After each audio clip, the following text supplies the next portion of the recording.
Thank you, Professor. Good evening, everyone. Welcome. On behalf of Dean Li and our Dean's office, my name is Rich Knupp, Associate Dean for Advancement at the Business School. I'm excited to welcome you all this evening for our 2020 RBS Distinguished Speaker Series. So Lisa Kent is the president of the Illuminations Group, an innovation and strategy firm with clients across a range of categories, from large consumer brands like Aveeno or Advil to entrepreneurial software and biotech companies. Her team has provided brand building solutions for companies such as M&M Mars, J&J, and Amazon. Lisa has won numerous awards for her business and philanthropic leadership efforts, including a recent ranking in Inc. magazine's 5,000 fastest growing privately held American companies and the New Jersey Outstanding Woman Entrepreneur Award. Lisa loves to teach. She trains marketers and managers across the globe and has taught integrated marketing and digital communications at NYU and here at Rutgers. She's a friend of RBS and pleased to be a sponsor of today's Distinguished Speaker Series. Welcome, Lisa. So it is my great pleasure to introduce Charlene Li. For the past 2 decades, she's been helping people see the future. She's the author of 6 books, including the New York Times bestseller Open Leadership and the co-author of the critically acclaimed book Groundswell. Her latest book, and the one we're going to spend some time talking about today, is the bestseller The Disruption Mindset. She founded Altimeter Group, an analyst firm that was acquired in 2015 by Profit. She was named by Fast Company as one of the most creative people in business. Charlene is an expert on digital transformation, but she isn't here today to talk about digital transformation. She's here today to talk about disruption. She believes we all need to stop talking about disruption and start doing it. She's even going to give you ways to make disruption a part of your agenda every single day. So please put your hands together for Charlene Li. I'm so excited to be here today because it's not very often that I get to talk to people like you. I oftentimes have to talk to people who are trying to figure out how to turn around their corporations, how to turn around their organizations and disrupt it. But I believe the people in this room are going to be the disruption of the future. I get asked as an analyst oftentimes, what's the new technology? What's the new innovation that's going to create disruption? And I think we've been thinking about it backwards. It's not technology and disruption that creates growth. It's actually growth that is disruptive. And what disruptive organizations do is they prepare themselves for that journey. They know how difficult it's going to be. And they do this day after day because they know it's worth it in the end. They know that growth is going to be important, and the only way to do that is to be brave and to dive into this. So here's some data that shows the average lifetime of an S&P 500 company. And back in 1963, 65, it was 33 years, and it's going to be just 12 years by 2027. That means you work all this time to try to get up there to be one of the top companies, and you won't stay there very long because the pace of change is so strong. Most organizations fight really hard, but then when they get there, they pull back. I think there are 3 things that you have to think about.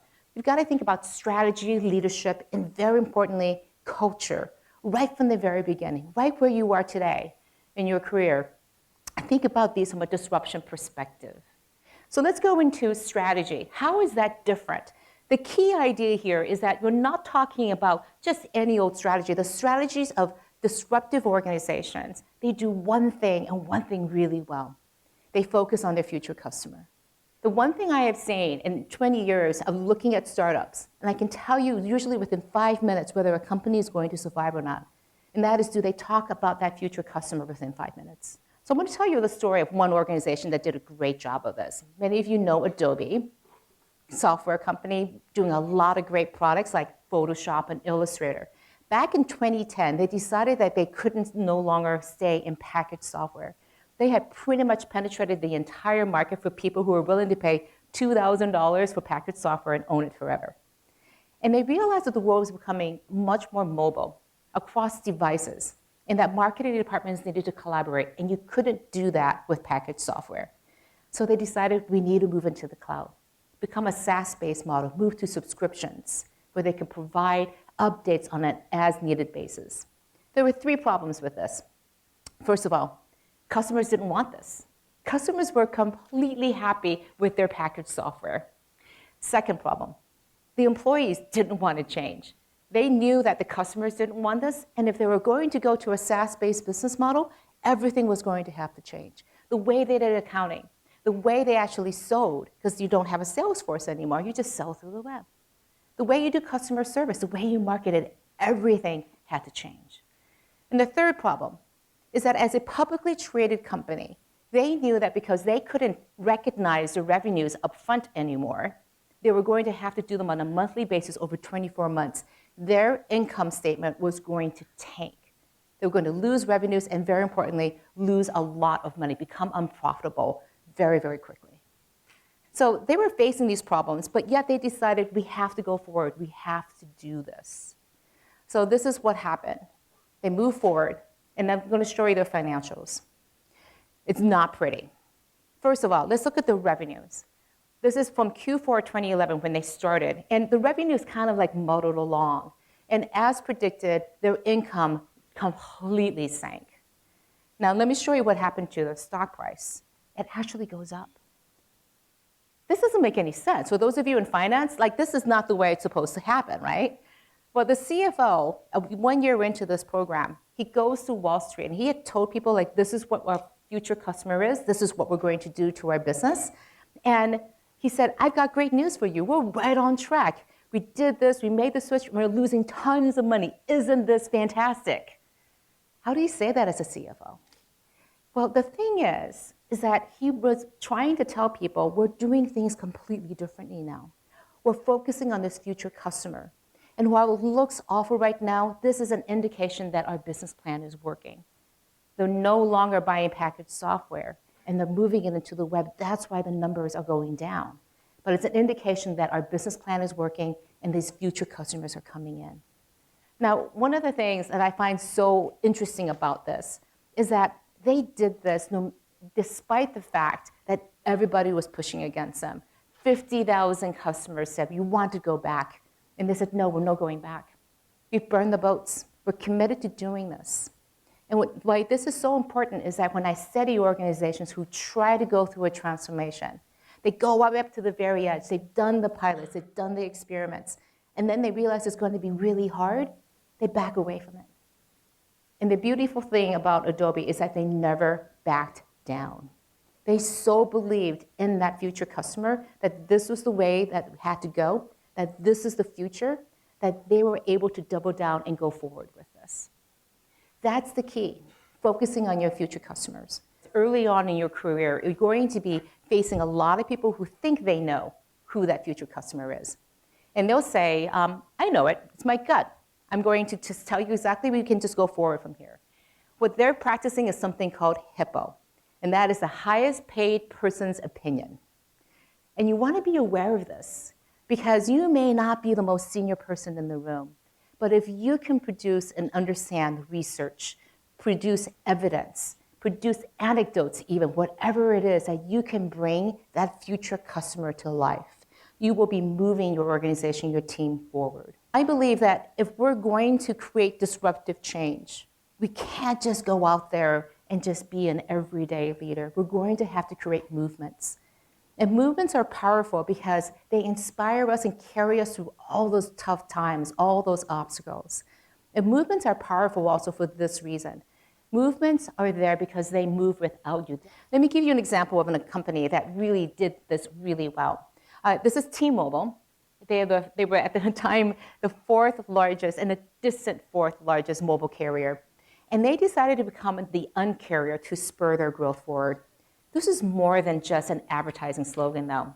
When they became the Un-carrier, they were tapping into this hidden narrative of people's anger at mobile carriers.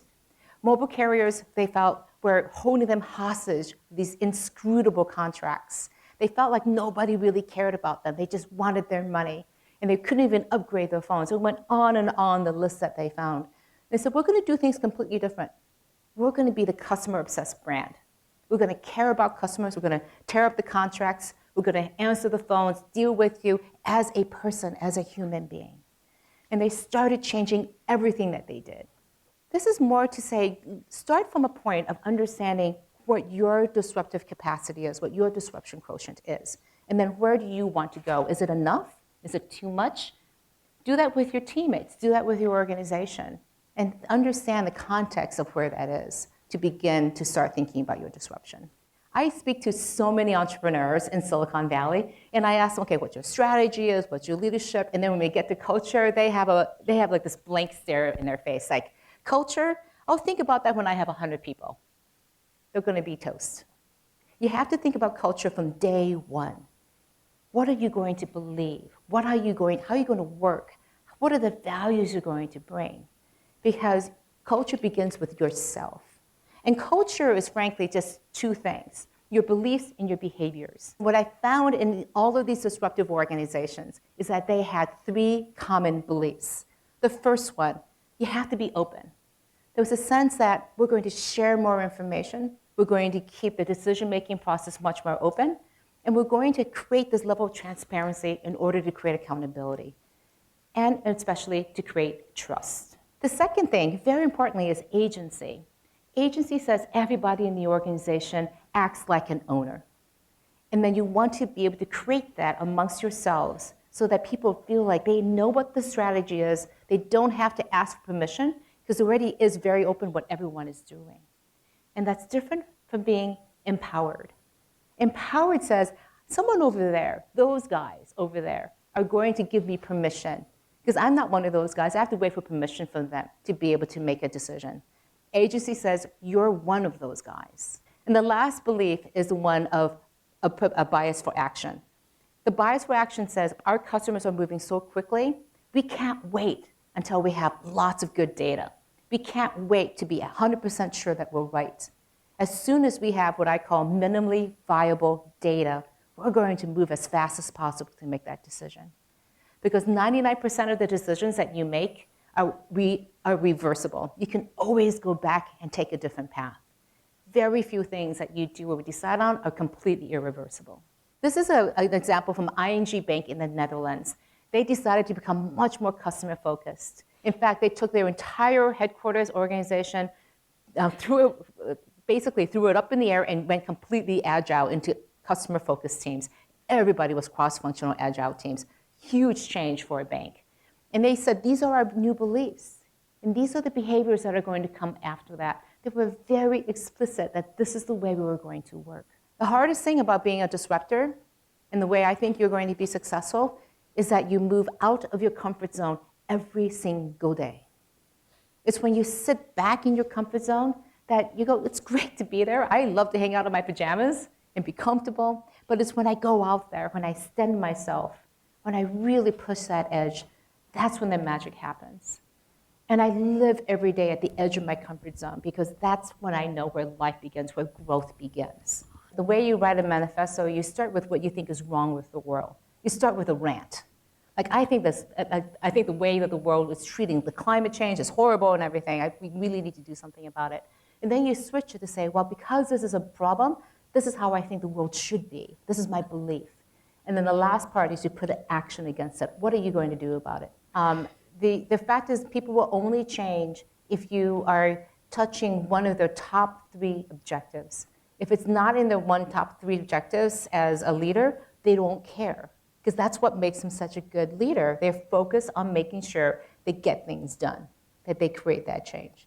And so you have to take a look at that change, what they actually do care about, and make it focused on this area of opportunity. People will change for opportunity, truly change for opportunity, not out of fear. So I keep going back to the future customer.